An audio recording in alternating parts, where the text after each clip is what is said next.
আল্লাহর ওলি মালিক ইবনে দিনার রাহমাতুল্লাহি আলাইহি কত বড় মাপের একজন আল্লাহর ওলি। মালিক ইবনে দিনার রাহমাতুল্লাহি আলাইহি একদিন নদীর পাড়ে দাঁড়িয়ে আছেন, নৌকা দিয়ে নদীর ও পারে চলে যাবেন। নৌকার খোঁজে মালিক ইবনে দিনার রাহমাতুল্লাহি আলাইহি দাঁড়িয়ে আছেন নদীর পাড়ে। দেখে দূর থেকে একটি নৌকা চলে আসলো। মালিক ইবনে দিনার রাহমাতুল্লাহি আলাইহি ওই নৌকার মাঝিকে বললেন, ও নৌকার মাঝি, আপনি আমাকে নৌকাতে উঠায় নেন। নৌকার মাঝি এইবার মালিক ইবনে দিনার রাহমাতুল্লাহি আলাইহিকে নৌকাতে উঠায় নিলেন। কিন্তু নৌকার মাঝি তো জানে না ইনি হলেন আল্লাহর ওলি মালিক ইবনে দিনার রাহমাতুল্লাহি আলাইহি। যখন এই নৌকাটা যখন নদীর মাঝ বরাবর যখন চলে গেল, নৌকাটা যখন নদীর মাঝ বরাবর চলে গেল, ওই সময় এই নৌকার মাঝি মালিক ইবনে দিনার রাহমাতুল্লাহি আলাইহিকে বলতেছেন, এরে আল্লাহর বান্দা, এই নৌকাতে তুমি যে আরোহণ করেছো, দাও তুমি ভাড়া দাও, এই নৌকার ভাড়া দাও, এই নৌকার ভাড়া দাও। তুমি যে নৌকাতে এতক্ষণ তুমি নৌকাতে আরোহণ করেছো, নদীর ওই পারে তোমাকে পৌঁছায় দিব, ভাড়াটা তুমি এখন দাও। মালিক ইবনে দিনার রাহমাতুল্লাহি আলাইহি বলতিছে, ও মাঝি ভাই, আপনি আমাকে নদীর ও পারে নিয়ে যান, তারপরে আমি আপনাকে ভাড়া দিব। আপনি আমাকে নদীর ও পারে নিয়ে যান, গন্তব্য স্থানে নিয়ে যান, এরপরে আমি আপনাকে ভাড়া দিব। কিন্তু এই নৌকার মাঝি মালিক ইবনে দিনার রাহমাতুল্লাহি আলাইহিকে এমন ভাবে গালিগালাজ করা শুরু করে দিল, এমন ভাবে মনের মধ্যে কষ্ট দেওয়া শুরু করে দিল। মালিক ইবনে দিনার রাহমাতুল্লাহি আলাইহি মনের মধ্যে এত কষ্ট পাইল। মাঝি যখন এইবার খারাপ ভাষা করিয়া মালিক ইবনে দিনার রাহমাতুল্লাহি আলাইহিকে গালিগালাজ শুরু করে দিল, মালিক ইবনে দিনার এইবার সহ্য করতে পারল না। আল্লাহর কাছে দুহাত উঠায় বলে, ও দয়ার মালিক, ও আল্লাহ, জীবনের মধ্যে যদি আমার যে কোনো একটা আমল যদি আপনার দরবারে কবুল হয়, কোনো একটা ভালো আমল যদি আপনার দরবারে কবুল হয় রে মালিক, ওই আমলের কারণে ও আল্লাহ তুমি আমার এই নৌকার মাঝির জবাব দিয়ে দাও। এই নৌকার মাঝি আমাকে এতটা অপমান করতেছে, অপদস্থ করতেছে অল্প কিছু ভাড়ার জন্য। ও আল্লাহ, আমি তাকে বলেছি আগে তুমি আমাকে নদীর ওপারে পার করে দিয়ে আসো, এরপরে তোমাকে আমি ভাড়া দিব। কিন্তু এই নৌকার মাঝি কোনোভাবে আমার কথা শুনতেছে না রে আল্লাহ। ও আল্লাহ, জীবনে আমার কোনো একটা আমল যদি আপনার দরবারে যদি কবুল হয়, ওই আমলের কারণে ও আল্লাহ তুমি আমার জন্য টাকার ব্যবস্থা করে দাও। আল্লাহর ওলির উপরে আল্লাহ তাআলা বড় খুশি। আল্লাহর ওলিদেরকে আল্লাহ নিজেই বড় মহব্বত করেন, ভালোবাসেন। আলা ইন্না আউলিয়া আল্লাহ লা খাউফুন আলাইহিম ওয়ালা হুম ইয়াহজানুন। আল্লাহ তাআলা নিজেই বলেন, যারা ওলি, যারা আউলিয়া, তাদেরকে আমি আল্লাহ মহব্বত করি, ভালোবাসি। তাদের কোনো ভয় নাই, কোনো টেনশন নাই, কোনো পেরেশানি নাই, যেহেতু আমি আল্লাহ তাদেরকে বন্ধু বানায় নিয়েছি। এজন্য ওলিদের কোনো টেনশন নাই, কোনো পেরেশানি নাই। যতই বিপদ হোক না কেন আমি আল্লাহ হেফাজত করব। মালিক ইবনে দিনারের যেহেতু বিপদ, এখন আল্লাহ তাআলা নিজেই দেখতেছেন। আল্লাহ তাআলা এবার ওই নদীর মধ্যে যতগুলি মাছ ছিল এই মাছদেরকে আল্লাহ পাক রব্বুল আলামিন অর্ডার করলেন, এরে মাছের দলেরা যাও, তাড়াতাড়ি যাও, স্বর্ণের টাকা নিয়ে তোমরা চলে যাও, মালিক ইবনে দিনারের কাছে যাও। মালিক ইবনে দিনারের কাছে সব মাছ তোমরা টাকা নিয়া, স্বর্ণের টাকা নিয়া চলে যাও। তোমাদের মুখে করে স্বর্ণের টাকা নিয়ে তোমরা মালিক ইবনে দিনারের কাছে চলে যাও, কারণ আমার পেয়ারা বন্ধু মালিক ইবনে দিনার বড় বিপদের মধ্যে পড়ে গেছে। এবার মাছেরা আল্লাহর দেওয়া স্বর্ণের টাকা নিয়ে সবাই এইবার প্রতিযোগিতা শুরু করেছে, কে কার আগে চলে যাবে। মালিক ইবনে দিনারের কাছে আসার জন্য সব মাছ মুখে করে স্বর্ণের টাকা নিয়ে মালিক ইবনে দিনারের কাছে আসতেছে, কে কার আগে যেতে পারে, কে কার আগে যেতে পারে। আল্লাহ পাক রব্বুল আলামিন অর্ডার করে দিয়েছেন, ও নদীর মাছেরা তোমরা মালিক ইবনে দিনারের কাছে স্বর্ণের টাকা নিয়ে যাও। যে সর্বদা সবার আগে মালিক ইবনে দিনারের কাছে স্বর্ণের টাকা দিতে পারবে, তার টাকাটা কবুল হয়ে যাবে, তার টাকাটা কবুল হয়ে যাবে। এবার মাছ যতগুলি মাছ ছিল সবাই এইবার কে কার আগে চলে যাবে, স্বর্ণের টাকাটা নিয়ে মালিকের কাছে দিবে। সব মাছ এইবার ওই নৌকার চতুর্পাশ দিয়ে ঘেরাও করে নিল। প্রত্যেকটা মাছের মুখের মধ্যে স্বর্ণের টাকা দেখা যাইতেছে। কে কার আগে মালিক ইবনে দিনারের কাছে টাকা দিবে কোনো হুঁশ নাই। এবার মালিক ইবনে দিনার রহমাতুল্লাহি আলাইহি এই স্বর্ণের টাকা নিল, নেওয়ার পর সব মাছের থেকে স্বর্ণের টাকা নিল, নেওয়ার পর এইবার ওই নৌকার মাঝিকে বলল, নৌকার মাঝিরে তোমার কত টাকা লাগবে, কত স্বর্ণ লাগবে, কত কিছু তোমার লাগবে তুমি নিয়ে যাও। আমার সামান্য ভাড়া নয়, আমার যত টাকা পয়সা আছে আল্লাহ তাআলা আমাকে দিয়েছে, নিয়ামত স্বরূপ আল্লাহ দিয়েছে, এগুলি সব তুমি নিয়ে যাও। তারপরেও তুমি আমাকে গালিগালাজ করিও না। এবার এই নৌকার মাঝি মালিক ইবনে দিনারের পায়ে পড়িয়া এমন ভাবে কান্না শুরু করে দিয়েছে।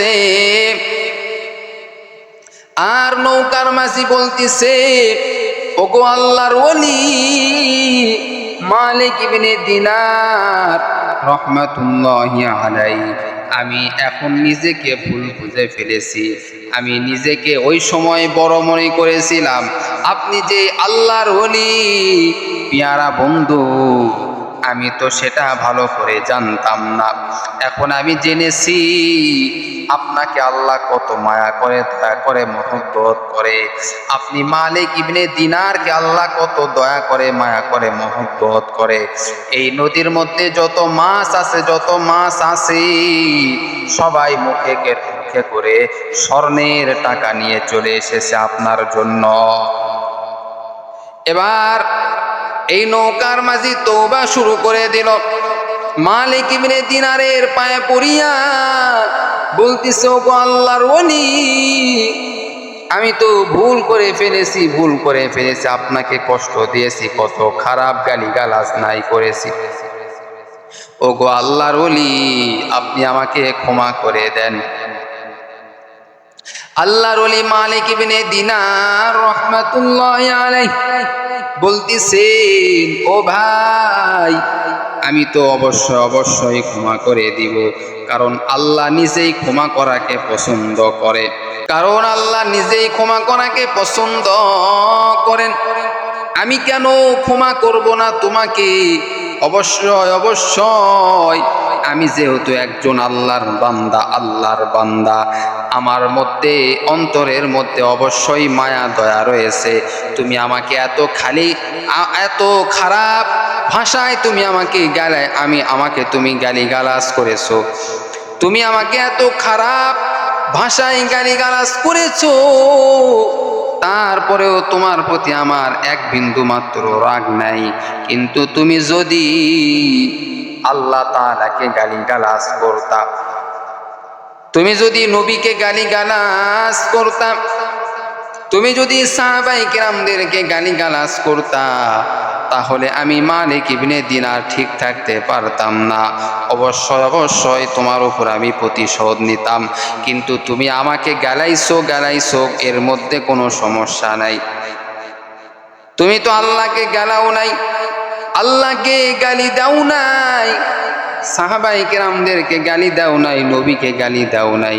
অতএব আমি তোমার উপর বড় খুশি। তুমি যে আমাকে তুমি যে গালিগালাজ করেছো, এই জন্য তুমি যে টেনশন করার দরকার নাই। আমি তোমাকে ক্ষমা করে দিলাম। এগুলি হলো আল্লাহর ওলিদের বৈশিষ্ট্য। তারা তো অন্যায় করবেই না। যদি কেউ অন্যায় করে বসে, তাদেরকে বুঝাইয়া দিনের পথে নিয়ে আসে। ওরে নবীর উম্মতের দল, ওরে আল্লাহর বান্দা, আল্লাহ পাক রব্বুল আলামিন বলেন, ইয়া আইয়ুহাল্লাযীনা আমানুস্তাঈনু বিস-সাবরি ওয়াস-সালাহ। বান্দা, তোমরা ধৈর্য এবং নামাজের মাধ্যমে সাহায্য কামনা করো। তোমরা ধৈর্য ধারণ করো এবং নামাজ আদায় করো। ধৈর্য এবং নামাজের মাধ্যমে যদি সাহায্য চাও, তাহলে আমি আল্লাহ অবশ্যই সাহায্য করব। আমি আল্লাহ অবশ্যই সাহায্য করব। ধৈর্য ধারণ করো। যে কোনো বিপদ আসতে পারে, বিপদের মধ্যে ধৈর্য ধারণ করতে হবে তোমাকে রে বান্দা। যে কোনো বিপদ হঠাৎ করে তোমার আমার সামনে চলে আসবে, এই বিপদের মধ্যে ধৈর্য ধারণ করতে হবে। যেমন আইয়ুব নবী 18টি বছর রোগে আক্রান্ত ছিল। এরপরেও আইয়ুব নবী ধৈর্য ছাড়ে নাই। আইয়ুব নবীর সব বিবি চলে গেল তাকে ছাড়িয়া, এলাকার মানুষ অনেকে চলে গেল আইয়ুব নবীকে ছাড়িয়া, জঙ্গলের মধ্যে ফালায়া দিল। আইয়ুব নবী তারপরেও ধৈর্য হারাই নাই। আইয়ুব নবীর যখন সব স্ত্রী চলে গেল, শুধুমাত্র একটি স্ত্রী, যার নাম হলো বিবি রহমা, এই রহমা নামের বিবি আইয়ুব নবীকে ছাড়ে নাই। আইয়ুব নবীকে কোনোভাবেই ছাড়ে নাই। আইয়ুব নবী বলে, রে স্ত্রী, ও রহমা, সবাই আমাকে ছাড়িয়া চলে গেল, তুমি কেন আমাকে ছাড়ো না? আমার কাছে যদি থাকো রে বিবি, তাহলে আমার এই অসুস্থ রোগটা তোমার মধ্যেও কিন্তু চলে যাবে। এই বিবি রহমা বলে, ও নবীর পয়গম্বর, আমার মধ্যে যদি আপনার ওই রোগটা যদি চলে আসে, তারপরেও তো কিচ্ছু করার নাই। তারপরেও আমি ধৈর্য ধারণ করব। তারপরেও আমি আপনাকে কোনোভাবেই ছাড়ব না। ও বিবি রহমা, কেন তুমি আমাকে ছাড়বা না? বিবি রহমা বলে, ও আইয়ুব নবী, কিয়ামতের দিনে যদি আল্লাহ আমাকে জিজ্ঞাসা যদি করে, রহমা তুমি কি আমল নিয়ে আসছো? জীবনে তো আমার তেমন ভালো কোনো আমল নাই, তবে একটি আমল করেছি। আমার স্বামী আইয়ুব আলাইহিস সালামের খেদমত আমি করেছি। তিনি তো যেমন তেমন কোনো ব্যক্তি নয়, আল্লাহর একজন পয়গম্বর হযরতে আইয়ুব আলাইহিস সালাম। বিবি এইবার রহমা বলতিছে, ও স্বামী আমার, আল্লাহ পাক রব্বুল আলামিন কিয়ামতের দিনে যখন বলবে কি আমল নিয়ে আসছো, আল্লাহর কাছে বলবো তেমন ভালো কোনো আমল নাই, তবে ও আল্লাহ আমি আপনার নবী আইয়ুবের আমি খেদমত করেছি, আমি তার খেদমত করেছি, দেখাশোনা করেছি, তার যাবতীয় সমস্যা আমি সব কিছু আমি তাকে সহজ করে দিয়েছি, এই আমলটা আমি করেছি। ও আল্লাহ, এই আমলের বিনিময়ে তুমি আমাকে জান্নাত দিয়ে দাও।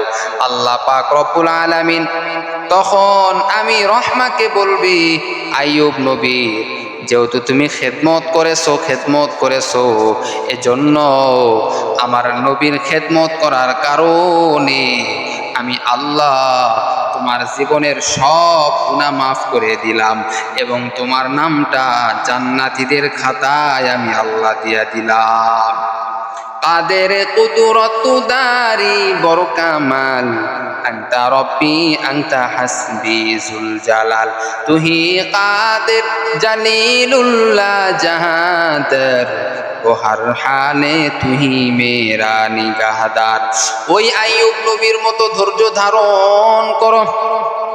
ধৈর্য যদি ধারণ করতে পারো, ফলাফল একদিন পাবে, দুনিয়াতেই ফলাফল পাবে। করে বান্দা ধৈর্য ধারণ করো, অবশ্যই আল্লাহ খুশি হয়ে যাবেন। আর আল্লাহ বলেন ধৈর্যশীলদেরকে আমার আল্লাহ সব থেকে বেশি মহব্বত করেন, ভালোবাসেন। যারা ধৈর্য ধারণ করে তাদেরকে আল্লাহ পাক রব্বুল আলামিন সব থেকে বেশি দয়া করে, মহব্বত করে, ভালোবাসে। আবার আল্লাহ বলে যখনই বিপদে পড়বা দুইটা জিনিসের মাধ্যমে সাহায্য চাইবা, এক নাম্বার হলো নামাজ, দুই নাম্বার হলো ধৈর্য। ধৈর্য সহকারে নামাজ আদায় করবা, তাহলে যে কোনো বিপদ আমার আল্লাহ দূর করে দিবেন, সব বিপদ আমার আল্লাহ দূর করে দিবেন যদি আপনি ঠিকমতো নামাজ আদায় করেন এবং ধৈর্য যদি ধারণ করতে পারেন। ইনশাআল্লাহ আইয়ুব নবী যেমন 18টি বছর রোগে আক্রান্ত হওয়ার পরেও আল্লাহ তাআলা অবশেষে আইয়ুব নবীর রোগগুলি ভালো করে দিয়েছিল এবং আইয়ুব নবী যতগুলি জিনিস হারাইছে সবগুলিকে সে ফিরে পেয়েছিল। সেরকমভাবে আমি আপনিও যদি ধৈর্য ধারণ করে সময় লাগিয়ে যে কোনো কাজ যদি আপনি যদি ধৈর্য সহকারে যদি আদায় করা হয়, অবশ্যই ওই কাজের মধ্যে বরকত এবং ভালো ফলাফল আল্লাহ দিয়ে দেয়। সুবহানাল্লাহ। আল্লাহ আমাদের সকলকে নামাজ এবং ধৈর্যের মাধ্যমে আল্লাহকে পাওয়ার জন্য আমাদেরকে তৌফিক দান করুক। সকলেই বলি আমিন।